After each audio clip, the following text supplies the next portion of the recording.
بسم الله الرحمن الرحيم. الرحمن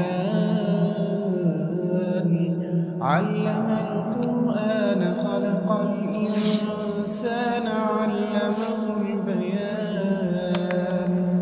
الشمس والقمر بحسبان والنجم والشجر يسجدان والسماء رفعها ووضع الميزان ألا تطغوا في الميزان وأقيموا الوزن بالقسط ولا تخسروا الميزان والأرض وضعها للأنام فيها فاكهة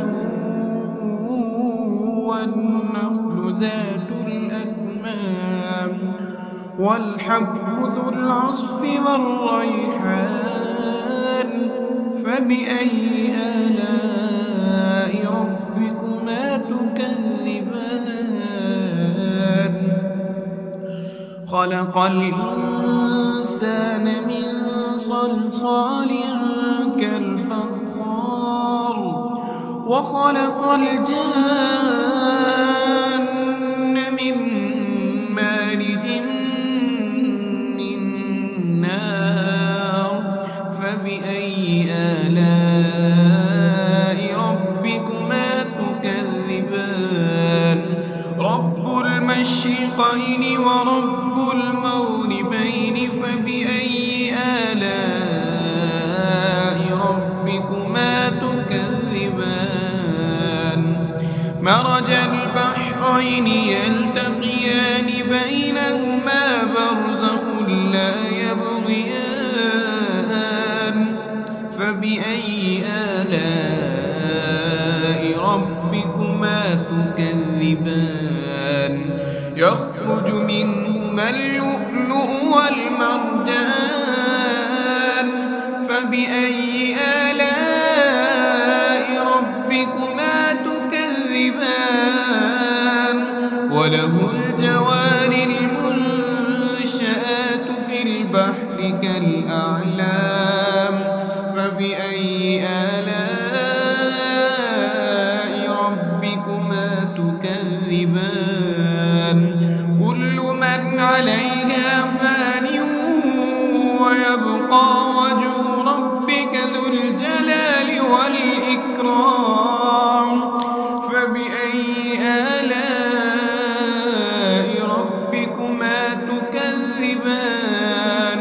يسأله من في السماوات والأرض كل يوم هو في شأن. يسأله من في السماوات والأرض كل يوم هو في شأن فبأي آلاء ربكما تكذبان. سنفرغ لكم أيها الثقلان فبأي آلاء ربكما تكذبان.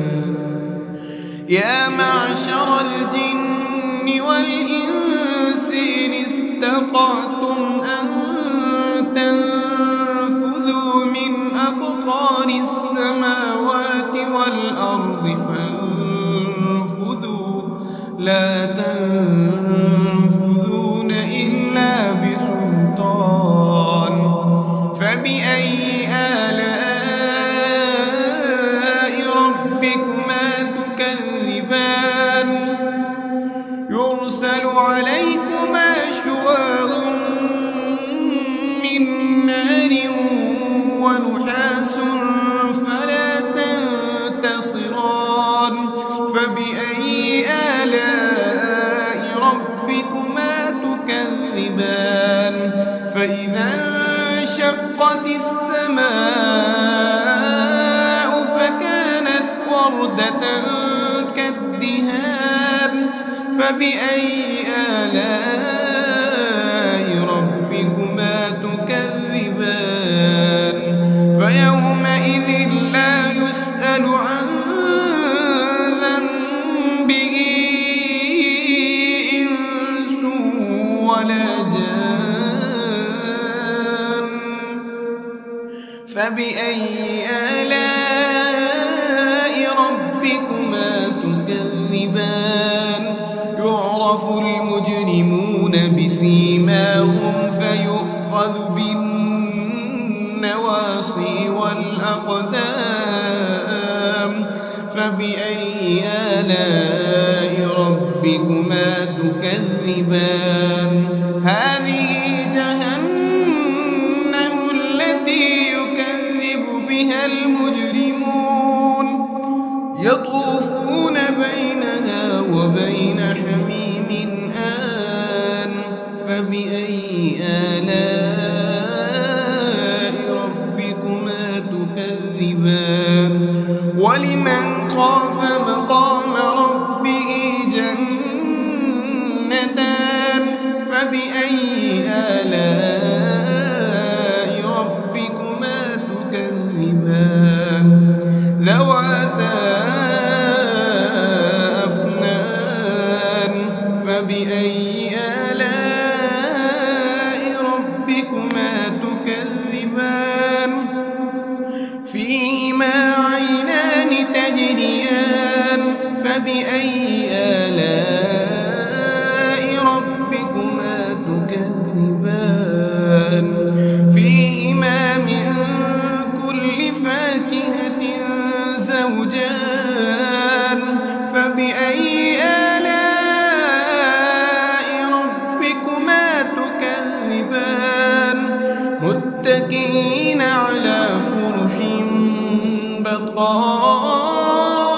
بطائنها من استبرق وجنى الجنتين دان فبأي آلاء ربكما تكذبان فيهن قاصرات الطرف لم يطمثهن إنس قبلهم ولا جان فبأي آلاء ربكما تكذبان كأنهن الياقوت والمرجان فبأي آلاء ربكما تكذبان هل جزاء الإحسان إلا الإحسان فبأي آلاء ربكما تكذبان ومن دونهما جنتان فبأي آلاء ربكما تكذبان مدهامتان فبأي آلاء ربكما تكذبان فيهما عينان نضاختان فبأي آلاء ربكما تكذبان فيهما فاكهة ونخل ورمان فبأي آلاء ربكما تكذبان فيهن خيرات حسان فبأي آلاء ربكما تكذبان حور مقصورات في الخيام فبأي آلاء ربكما تكذبان لم يطمثهن إنس قبلهم ولا جان فبأي آلاء ربكما تكذبان متكئين على رفرف خضر وعبقري حسان فبأي آلاء ربكما تكذبان تبارك اسم ربك ذي الجلال والإكرام.